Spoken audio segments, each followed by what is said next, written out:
मुझे मेरी पत्नी के प्रति बिल्कुल भी आकर्षण नहीं आ रहा, दूसरी स्त्रियों के प्रति मन आकर्षित होता है। नहीं मन को समझाना नहीं, किसका प्रश्न है? थक गया। हाँ नहीं, बिल्कुल नहीं होना चाहिए बच्चा।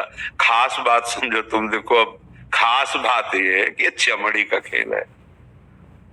यहाँ मलाशय मूत्राशय, कुछ खास बात कहीं सोने के नहीं लगे अंग, कहीं हीरा जवाहरात के अंग नहीं बने, सब मांस के बने और सब मलमूत्र के द्वार हैं। केवल वो बुद्धि मलिन हो चुकी है, इसलिए आकर्षण है। तो उस आकर्षण को मिटाने के लिए हमारे शास्त्र ने पाणी ग्रहण संस्कार ब्याह का कि आप सीमित होकर करोगे तो एक दिन आपको अपने आप वैराग्य हो जाएगा। सच्ची मानना, आप एक पत्नी में आसक्त हो जाइए, कुछ दिनों के बाद आपको घृणा होने लगेगी। यार क्या है इसमें, आने लगे, क्योंकि इसमें सुख लगी। तभी देखा है हमने, गांव में देखा है, थोड़े थोड़े संतान हो गए, दरवाजे के बाहर चारपाई में लेटने लगे, अपने आप संयम में आने लगे। धर्म, अगर आप दूसरी माताओं बहनों की तरफ देखोगे तो ये लिख लो हमारी बात, तुम्हारी कामाशक्ति बढ़ती जाएगी और तुम्हें ऐसा विश्वास होगा कि इसमें सुख है, और वो ऐसी जगह फंसाएगा कि तुम्हारी फिर जो हालत होगी वो ना अंदर से ना बाहर से तुम झेल नहीं पाओगे। पक्की बात है, पक्की बात। जब बिगड़ जाएगा ना आचरण तुम्हारा, तो फिर ना अंदर सुधर पाओगे ना बाहर तुम रह पाओगे। जो पराई स्त्री पर नजर डालते कितने दिन छुपोगे? एक दिन जब चौड़े पे आओगे तो कोई ना कोई है ना उस स्त्री का, भाई होगा, पिता होगा, पति होगा, कोई ना कोई तो है संरक्षा में। और कोई नहीं है तो काल है, काल तुम्हें ऐसी जगह फंसा के नष्ट करे, होश उड़ जाए। व्यभिचारी की कभी भी सुख शांति सदगति नहीं होती। अगर ब्याह हुआ है तो अपनी पत्नी में ही भगवत भाव करके कि प्रभु इसी रूप में आए, हमारे अंदर चाह थी भाई कोई साथी मिले तो इसी रूप में आए हैं बस, और शांत। ये उद्दंडता अगर बनी रही तो दुर्गति पक्की है, पक्की। इसलिए मतलब ये नेत्र चराना बंद करो।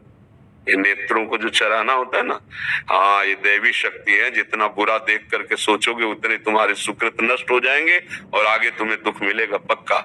इसलिए बहुत होश में रहो, बहुत होश में। जरा सी गलती तुम्हारे कई जीवनों को नष्ट कर देगी। देखो एक बीच में हमें किसी ने बताया था कि वहां कोई स्कूटी से लड़की जा रही थी, उसकी स्कूटी खराब हुई और 4 लोग ट्रक वाले ऐसे खड़े थे, जो काम दुकान जानते हैं, ले गए और गंदा आचरण करके तेल डाल के उसे जला के मार दिया। दूसरे दिन पता चला कि सुबह उनको वही गोली मार दी थी, वही मार दी गई थी। शायद हैदराबाद की तरफ ऐसे कहीं किसी ने देखा। परिणाम देखो ना, देखो ना, ये इतना ही थोड़ी परिणाम है। ये तो यहाँ का हुआ व्यवस्था।